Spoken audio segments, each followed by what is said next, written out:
Baik, Assalamualaikum warahmatullahi wabarakatuh. Perkenalkan, nama saya Mufti Asri, NPM 22115 111002 dari Prodi Arsitektur Universitas Bung Hatta. Baik, kali ini saya akan membahas materi kebebasan berpendapat di era media sosial. Kebebasan berpendapat merupakan salah satu hak asasi manusia yang sangat penting dalam kehidupan bermasyarakat, berbangsa, dan bernegara. Hak ini memberikan kesempatan kepada setiap individu untuk menyampaikan pikiran, gagasan, kritik, saran maupun pendapatnya tanpa adanya tekanan, intimidasi, atau perlakuan diskriminatif.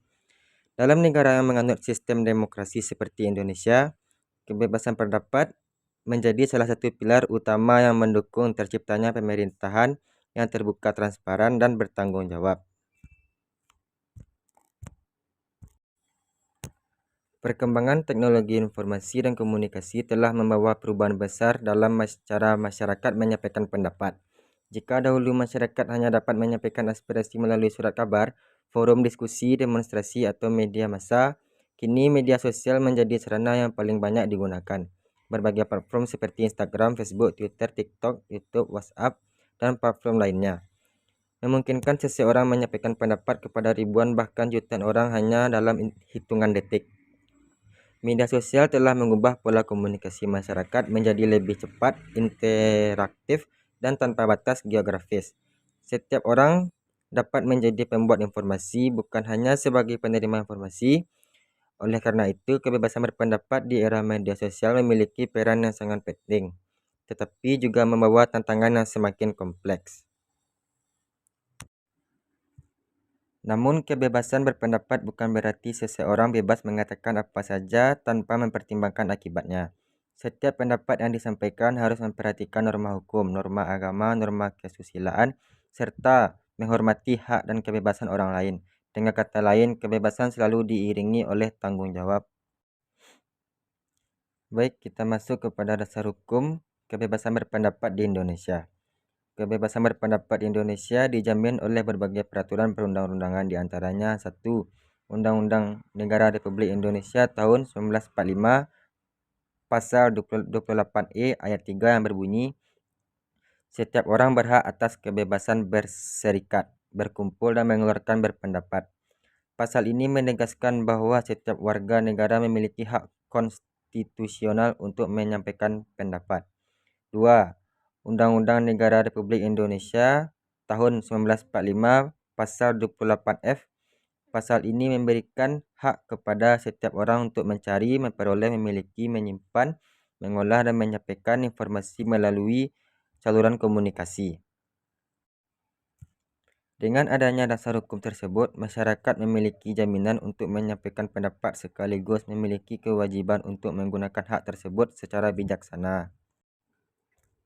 Baik, kita masuk kepada peran media sosial dalam kebebasan berpendapat. Media sosial merupakan salah satu inovasi teknologi yang memberikan ruang sangat luas bagi masyarakat untuk berkomunikasi. Berbeda dengan media konvensional yang memerlukan proses penyuntingan dan penerbitan, media sosial memungkinkan setiap pengguna mengunggah informasi secara langsung. Media sosial memiliki berbagai fungsi sebagai sarana kebebasan berpendapat, antara lain: 1. Menjadi wadah untuk menyampaikan kritik dan saran kepada pemerintah maupun lembaga publik. 2. Menjadi sarana diskusi mengenai berbagai persoalan sosial, ekonomi, politik, budaya, pendidikan, dan lingkungan. 3. Menjadi media kampanye sosial untuk meningkatkan kepedulian masyarakat terhadap suatu isu. 4. Menjadi tempat berbagi ilmu, pengetahuan, pengalaman, dan informasi bermanfaat. 5. Menjadi ruang bagi masyarakat untuk menyampaikan aspirasi secara lebih terbuka. Kecepatan penyebaran informasi melalui media sosial ini membuat suatu isu dapat diketahui masyarakat dalam waktu yang sangat luas dan singkat. Hal ini memberikan peluang besar bagi masyarakat untuk ikut berpartisipasi dalam pembangunan bangsa. Baik, kita masuk kepada poin etika berpendapat di media sosial. Agar kebebasan berpendapat dapat memberikan manfaat bagi masyarakat, setiap pengguna media sosial perlu menerapkan etika digital. Beberapa etika yang harus diperhatikan antara lain: 1. Menggunakan bahasa yang sopan dan santun. 2. Menghormati perbedaan pendapat. 3. Tidak menghina atau merendahkan orang lain. 4. Memastikan informasi yang dibagikan berasal dari sumber yang terpercaya.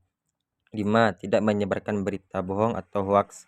6. Tidak menyebarkan data pribadi orang lain tanpa izin. 7. Bertanggung jawab atas setiap unggahan yang dibuat.